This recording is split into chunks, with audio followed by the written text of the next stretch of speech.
Hi, I'm Kat. Thank you for joining me today. And if you like this class, please hit the subscribe button so you can follow along for more videos. Today, we're going to talk about the history of Reiki.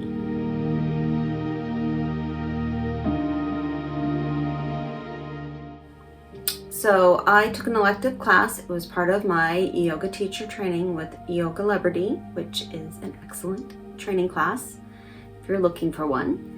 And the elective course I chose was a Reiki Level 1 class, and it was from Elizabeth Marshall, who is a Reiki Master Teacher. So I found this class to be fascinating, and I would highly recommend it if you are wanting to know more about Reiki. I personally did not know anything about it, and I did not understand it before I took this class. So today I am going to talk about the history, the beginning of Reiki, and how it became more of a formal practice and how it spread, and now it's widely available here in the US. So to begin, Reiki is from Japan, and it means the universal life energy.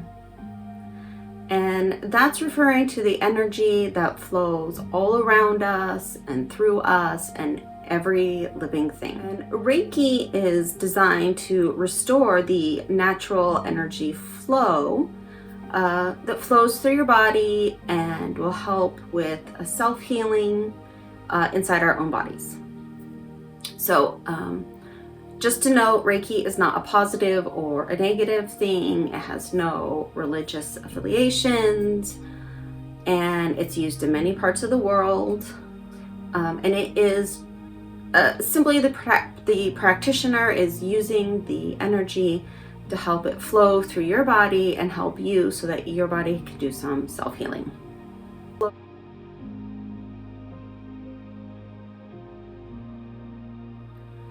The current form of Reiki is credited to Dr. Maikao Usui. Before this, a wide range of informal methods were used. Dr. Usui really honed in this practice and made it what we see today. So a little history about him. Dr. Usui was interested in alternative healings, and after doing lots of travel and lots of study, he decided he would meditate at the base of Mount Koyama. So in 1922, he meditated and fasted at the base of the mountain for 21 days. And on the 21st day, he saw this projectile of light coming towards him, and he was struck by the light, and that knocked him unconscious. While he was unconscious, he received the information that he was looking for on how to do this self-healing practice.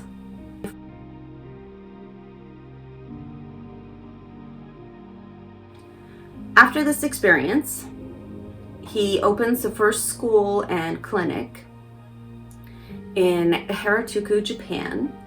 And while working in the clinic, he realizes that in order for Reiki to be really effective, the patient needs to be receptive to it. So if you're ill and you don't care if you get better or not, Reiki is not going to do anything. It will only help you if you want to improve and do better. Then the energy flow will help you do that. All right, and during this time, Dr. Maikao had a star pupil, Dr. Chujiro Hayashi, and Dr. Hayashi was a naval doctor, and he really studied and refined the hands-on position and the methodology that is used in Reiki treatments. Okay, this brings us to our next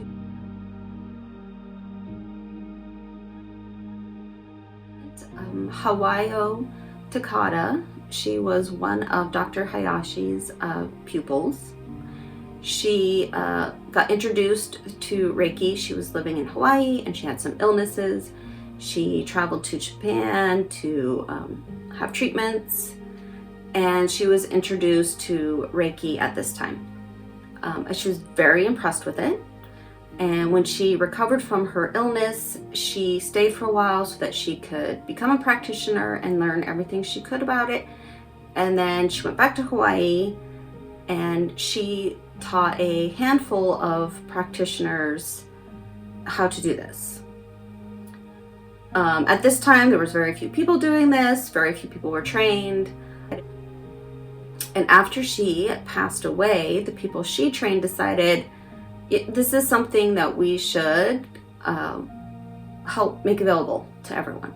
Started training more people, and the methods spread out, and that is where we have them now today.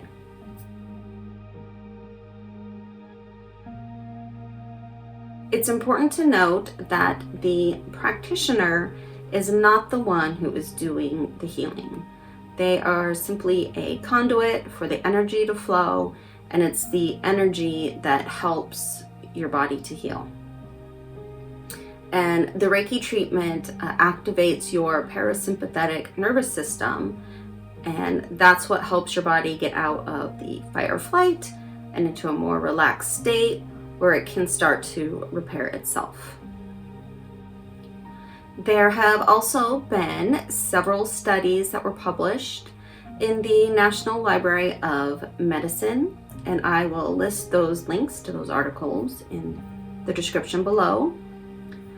And these go over some medical studies on Reiki. So one article reviews 13 studies. They were a placebo-controlled study. 8 out of the 13 found Reiki to be more helpful than a placebo. 4 of the studies found Reiki to be just as effective as a placebo treatment, and 1 study didn't show it to be any more effective. I found this article very interesting. It shows that the majority of the studies that have been done and documented do show a benefit. In addition to this, you can find Reiki at a lot of hospitals today. I looked up a list and I grabbed a couple names of more well-known hospitals like Johns Hopkins, the Cleveland Clinic, the Mayo Clinic, but I will also drop a link with the hospitals that were listed in this article that say that they use Reiki, and it is a complementary therapy, or a therapy to complement other illnesses that they are treating, and it's a service that the hospital will provide. So like I said, I really enjoyed learning all about this. I didn't know anything about it before. I found the history interesting. I found the scientific studies really interesting, how this became more mainstream. So I hope you enjoyed this video. And if you did, please hit the subscribe button so you can follow along for more videos.